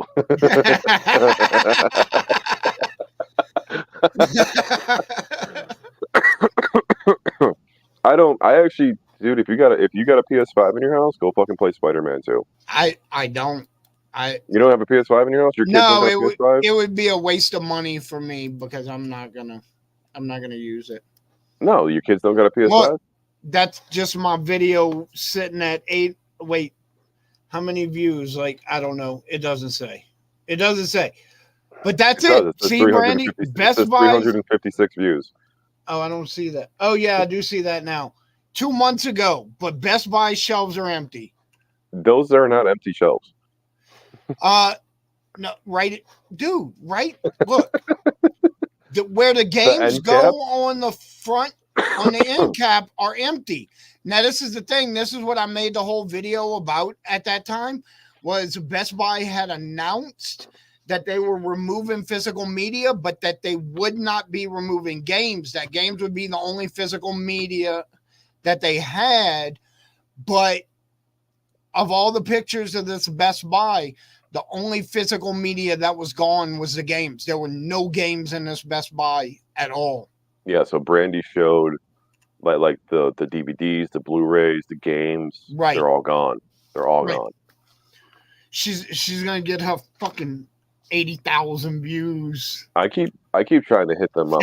My Best Buy has a PlayStation 5 stand, so it's in like a stand with like a glass case around it. I want that. Yeah. I just want it. I don't care that it's a dummy console. I just fucking want it just to fucking put it back there and light it up. I think it looks sexy. And they have an arcade 1-up kiosk. I want the arcade 1-up kiosk too. Hey, up here, what are you looking at? I was reading the comments. Oh, she said she just shared a picture. Was it just a picture? No. And that maybe you should make a video on it. Maybe you should. Maybe you should. You should. You get more views than Bills. You will get more views than me, but it's only because I'm so innately distasteful. So I'm a hard pill to swallow, you know? You're not that bad. You're pretty good. You're pretty good, man. This is why we got an audience right now, man. You're pretty good pill to swallow, so. What do you... You just look like Ursula from The Little Mermaid. What were you doing? I'm making it awkward, baby. That's what I do. That's how I get the ladies, or I did before I got married. I'd just be like, Sam. Jesus Christ. That's how you were dancing at the Portuguese New Year's. Yeah, it is. I would pick up women by being the most direct gentleman you ever met in your entire life. I can see that. I can totally see that. So I was a dick. No, I never went out and picked up women. Never did. Huh? I never went out and picked up women. They always just kind of fell into the lap, like figuratively, not literally. Right. Hi, my name is Bill, and you are, and it is 10:03 right now. And what I would like to see happening at around 12:15 is this, and this is how we get there. We do this, we do this, we do this, and then we'll be there. You know, 10-year difference over here in generation. You just look. You just got to lay it out. This is the plan. This is where we are now. This is where I would like to be, and these are the steps we need to take to get there. Women love with me or what? Women love a dude with a plan. Doesn't matter what the plan is. Doesn't matter what the plan is. You got a plan. You just got to be confident about your plan. Yep, you just got to get a plan. That's all it is, man. So, we got a giveaway tonight? What's that behind you? Oh, I just put that there. But yes, we have a giveaway, but I got to go get it. What is it? I don't know.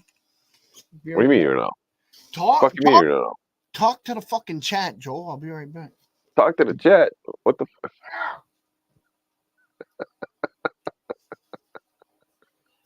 He's going to go take a shit for like 20 minutes and he's going to come back. That's what's up.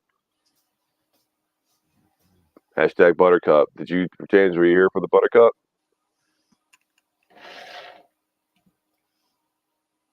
Is that an Exo Squad guy?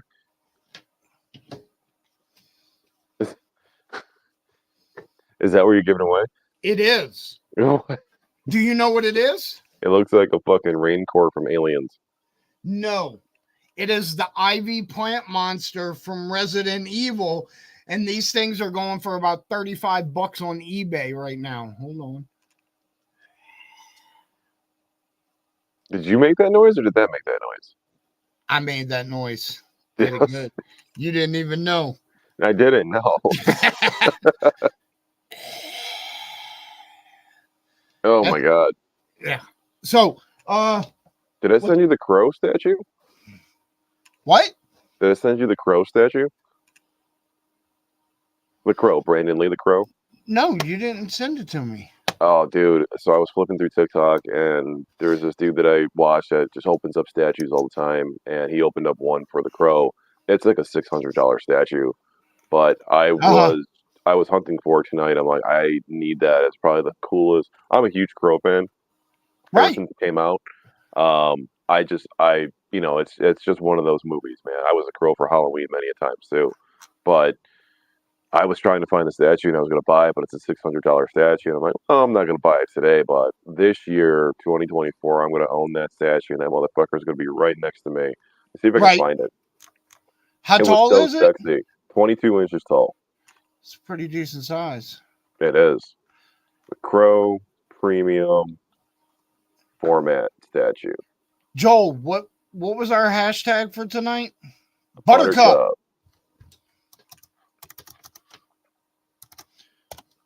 Couldn't remember. We've covered a lot of ground since then. We have covered a lot of ground since then. Hang on, let me see if I can share my screen here. All right. If you want to be entered in to win the Ivy Monster, which is going for about $30 on eBay right now, hashtag Buttercup, and I'll put you on the wheel, and we're going to give it away. And we got Tabby up first. Check out that crow statue, man. I got it down to the thing. Oh, okay. Let's pull it up. Yeah, dude, it's so sexy. It's so sexy. I did, Beth. That is so sexy to me. That is. I'll fuck it. Fucking A, right? 22 inches tall, man. That thing is fucking nasty looking. I love it. Throw that hashtag Buttercup in there, and I'll put you in this wheel. It's free. Just do it. Just do it. We need more than 2 people in the wheel because it's always a head-to-head every week. We got Dan. Dan's up. James up. You gotta do the StreamYard fucking giveaway, man. So you're not doing the wheel. The StreamYard giveaway is just way easier because the hashtag goes right into it. Yeah, I know. I don't want to old school things right now. You know, I don't want to do it. I don't want to do it. I don't want to. I don't want to. No. I just want a buttercup. I just want a buttercup. I just want a buttercup. I don't even know if this thing works or not. This is a kiosk Nintendo DS original. I have no idea if it even works or not. Wait, I just bought it. Let me see. This is a kiosk DS. Oh, it's a demo DS. That's a fat boy too. The thick boy. That's actually my favorite DS. I like that shape. I have a kiosk right next to me, which you never see because I'm on stream, obviously. But hang on, let me pick it up. It's kind of heavy. I have a Nintendo DS kiosk right here. That's pretty cool. Yeah, it's broken, but it works. The on the inside of it, the thing that holds the console up. So the thing on the inside. Did you just say it's broken, but it works? Yeah. How can it be both? Because it's physically broken. It's not electronically broken. The thing that holds the DS in place so that you can grab it and move it around up and down is just a rubber arm, and the rubber broke clean off inside it. So the DS just kind of sits there. It's like, it's flabby like a wizard sleeve. But it still works. So, everything on it still works. It still lights up. It still does the whole thing. I can plug it in right now and it'll work. But, I got to fix the arm on the inside of it. I got to find like a 1 inch by 1 inch rubber thing just so that I can put inside it, like a hard. It's got to be like hard rubber too, not like that, not condom rubber or anything. Right. Right. Like a PLA or something, maybe? No, not PLA. That's too hard. That's too Um, hard. that's too hard. Yeah, it's got to be just a hard piece of rubber. That's all that it's got to be. You know, Yeah. like you can slice it, like a piece of cheese. There you go. All right. I'm That popping should be this part of the wheel up now. giveaway in our enter. Brandy wants the DS to be part of the giveaway. She said she'll enter. No, I'm not giving that away. I don't fucking blame him. Look. If you make the DS part of the giveaway, I'll enter. One of these days, I got to turn it on and see if it works, man. I got it off of eBay with the intention of putting it in to putting the original DS back into that, because there's a DS Lite inside it right now, and it's a kiosk DS Lite. But I want to put the original DS inside it. If you really want to turn that DS on, tell it what a dirty little toy it is. Because it is filthy, right? Yeah, it's disgusting. You got to let it know. I got a little Game Boy Advance kiosk right next to me too. I never showed you that. What? No, let me see. Yeah, hang on. I'm gonna dip out so I can see your picture better.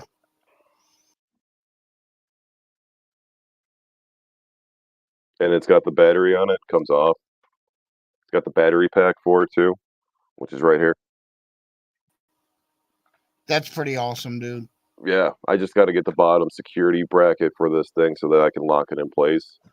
This is not a Game Boy Advance kiosk unit. It's just a regular Game Boy Advance. I'm hunting for a Game Boy Advance kiosk unit. And then I got a Game Boy Color one in the garage that I'm restoring. I didn't tell you that I was restoring one of those? Yes, you did. You sent me pictures. Yeah, okay. I'm still working on it. I'm waiting on some wheels for my what do you call it? My Dremel, so that I can get into the real tiny crevices and grind off all the paint that's on it so that I can repaint it. But yeah, Right. that's a project that's going to be taking me a few months to do because I'm gradually doing it. When you're working on doing let me spin this wheel real quick. Let's get us a winner real quick. Whoever it lands on is gonna win. It's that simple. We're not gonna do a last man stand or anything. So good luck, everybody. Good luck.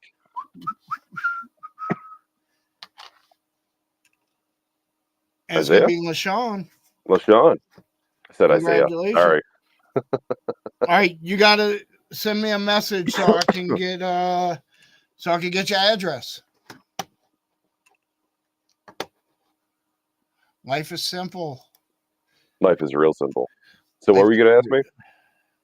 Oh, what is your favorite tool to use when you're building something or refurbishing something? Because I definitely have a favorite tool, man. My favorite tool that I love to use when I get the opportunity to use it. Is that what you're asking me? Yeah, like you have a go-to tool, and you're like, I'm gonna use this, and I have this attachment for it or whatever. But you have that go-to tool that you use for all kinds of shit. My right-angled drill attachment. Fair enough. What kind do you use? A DeWalt or a Makita? That drill attachment is a DeWalt, but I only purchased that brand because it was the only one available at my Home Depot, unless I wanted to order. Yeah, something. But the DeWalt one's not bad because it doesn't heat up like the Milwaukee one does. Right, which is nothing wrong with that, but so that thing gets into all the little crevices that I can't get my hand into when I need to tighten something down when I'm building an arcade. All of it. So my go-to is obviously my impact drill. That's always my go-to tool that I'm constantly using. Yeah, but that doesn't mean that's your favorite tool. No, it's not my favorite. But my favorite tool to use is that right angle drill attachment, because that thing just gets into every spot that I need to get into, and it makes the work so much faster and so much easier for me when I'm using it. I love using that little thing. So, and then the other one is my X-Acto blade. My slicer. That's what I call. I'm in the garage, and I'll be like, "Where's my slicer?" And I'm yelling it like I'm German. Right. That's my other favorite little tool because, dude, I always got it around me because it's a fucking little X-Acto knife. You use it for everything, everything. You got a fucking piece of tape right there. I can't get off. Slicer. Can't get the That- doubles. That's your tool. Yep. That is the. Isn't that a tile fucking thing? No, it's called a multi-tool, also known as an oscillating tool. Some people call it a fine tool because the fine company is the one that designed it. It moves back and forth real fast Right. and has a bladed tip on there, That's right? why I thought it was like a tile scraper. And it'll cut through anything, drywall, wood, depending on your blade, metal. I personally call it, I used to work with a bunch of guys that did timber framing, and I picked it up from them. We call them bone saws. Okay. Because it looks very much like the saws and you could get like the half circle blade Right. that like the doctors use to cut bones. No shit. Yeah. That's a badass tool right there. I don't have one of those actually. Yeah. No, I don't Dude, ever. Well, I don't do. Well, I guess it you could also say I'm has kind of a it. carpenter, but I'm not. Yeah, it has a bunch of attachments that you can put on there. You Right. can. One of them is a sanding mouse. You Right. know, the little triangle Yeah. to where it'll vibrate and you could get it into the little corners and stuff to sand them down nice and smooth. Yeah. That's actually really convenient, actually. So, I think I'm gonna. I remember I was talking about doing like a cam lock system. Yeah. For the arcades that I'm building from the CNC machine. I think I'm gonna go with batons. The old school style.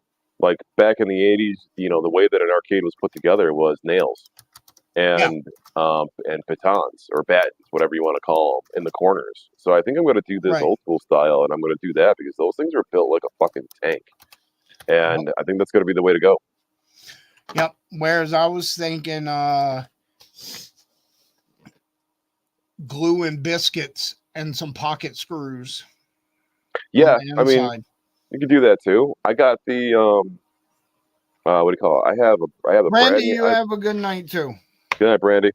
I have the Brad nailer, and I got the air compressor in the garage, and I got a regular nail gun too that I could use. So I was thinking Brad nailing it together with glue. I Yeah. got this really nice adhesive glue that I actually tested out earlier today to see how well it was going to work on the wood. What kind of glue is it? It was, I think it's an S2. It's something like S2D3. I'll send you a photo of it tomorrow when I'm in the All right. garage. But it's like a non. It's adhesive, but it's like a non-residue kind of glue. But Mhm. it hardens super fast. Yeah. Like it's not a super glue, but it's a wood glue, and it's clear and it hardens super fast. So Yeah. like the guy that I got the CNC machine from, he gave me a bottle of it and was like, use this to hold down your wood. Because when you're using the CNC, you have to have, security underneath it too, so that the wood doesn't go flying. So the common thing to use is double-sided tape or not plumber's tape, painter's tape. You put two slices of painter's tape down on each side with glue on it to hold the piece of wood in place while you're using the CNC machine, along with the other supports that you have for it too. So he gave me this glue, and he's like, "This is really good glue." He's like, "This is the best glue I've ever used." He's like, "Get it on Amazon and stock up on it because you're going to be using it and going through it." And for my little prototype gun box I was building, I used it to see if it would just hold the sides together for shits and giggles. Uh-huh. And I could fucking lift that motherfucker. I put the base together, dude. I could lift that motherfucker up and throw it across the room. That thing is stuck. Yeah. Like that glue was really hard. I'm still gonna So put batons in it and nail it.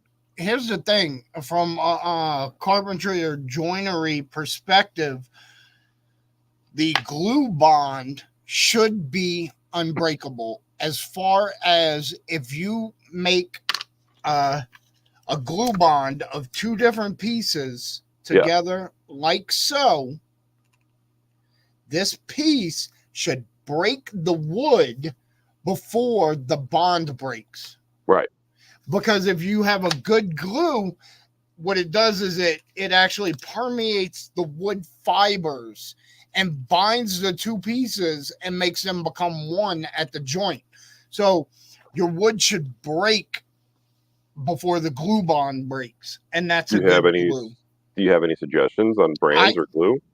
So I'm a little bit of a classic guy when I use wood glue. I personally prefer to use Type Bond 2. Okay. It is just as waterproof as Type Bond 3, but it dries faster and cleaner. How fast? How fast? Because like this glue that I was using, I swear to God, 10 seconds and it was dried. No. You're still looking at a couple hours. Okay. Okay. But also here's a great trick for you. You ready, Joel? You ever go to glue two pieces of wood together and they try to slide? Yeah. So you put your glue on your piece here. Yeah. And before you put this on here and clamp it down so the glue can dry and hold it in place, anywhere you have glue, go ahead and fucking sprinkle you some salt, buddy. Why? Because when you clamp it down, it'll grip in and won't slide. The salt will dissolve into your glue and disappear, but it'll keep your pieces from sliding while they dry. No shit. Yep. Okay. Like regular salt or like just like regular salt. Yeah, I use kosher salt. You know, because it's a little bit chunkier. Right. You know, but it's pretty chunky actually. Yeah, but regular table salt does the exact same thing. Okay, cool. Hey, what do you say, man? You ready to call it, man? It's almost been 2 hours. Yeah. I actually have to get up early in the morning, and it's already 11 o'clock. What up? Right. It seemed like these last 2 hours just flew by, Joel. They did, man. We were bullshitting. You were telling some good stories. We had some good combo going on. It's a good show, man. Yeah, I got to see some of your cool kiosks. You did. You got to see the little guys. I got a Dragon Ball Z game right next to me too, and I never even played Dragon Ball Z. Like I'm like littered with shit over which Dragon Ball is that? 1 or 2, or 1 and 2? The Legacy of Goku. There should be a number after that, like a black bar number, 1 or 2. No, there's no number. What? Yeah, this says Legacy of Goku. So it's the first one then. Okay. Game Boy Advance. Yeah. So they had Legacy of Goku, and then they had Legacy of Goku 2, and then about a year after that, they released Legacy of Goku 1 and 2 on one cartridge. Okay. And that cartridge is actually worth more than the 1 and 2 individual cartridges combined. No shit. Yeah. Okay. All right, well, let's call it, man. Yeah, let's do it. Everybody, y'all have a great night. Thank you so much. Go check out Retro Lizard CustomArcades.com. Joel gonna sell you some cool stuff for your house. So we got lots of cool stuff coming too. Retro Lizard got himself a CNC machine. Got lots of original products coming this year. Yep. And Bill Tendo too. He's gonna have some original products too. We're gonna continue to collaborate, Joel. Fucking A, man. Fucking A. Fucking right. All right, everybody, y'all have a great night.